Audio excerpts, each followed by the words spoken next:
সিরাজগঞ্জের সলঙ্গা জগজীবনপুর গ্রামে মোসাম্মদ মিম খাতুনকে ধর্ষণ ও নিপীড়ন হত্যার প্রতিবাদে বিক্ষোভ ও মানববন্ধন অনুষ্ঠিত হয়।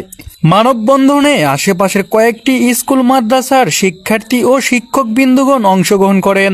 আরও উপস্থিত হন অত্র গ্রাম সহ আশেপাশের এলাকা থেকে বিভিন্ন জনসাধারণ।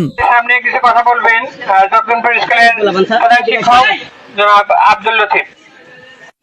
মিম ধর্ষণের প্রতিবাদে কথা বলেন জগজীবনপুর সরকারি প্রাথমিক বিদ্যালয়ের প্রধান শিক্ষক ও মাদ্রাসার শিক্ষক মোস্তফা জামান।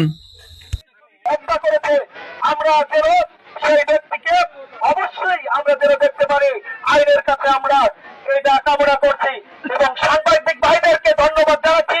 সাংবাদিক ভাইদের কাছে একটি দৃষ্টি আকর্ষণ করছি, আপনারা এটা প্রচার করে দেবেন অবশ্যই যেন আর দ্বিতীয়বার জগজীবনপুরে এই কাজ যেন না হয়, সারা বাংলাদেশে এই ধর্ষণের কাজটা না হয়।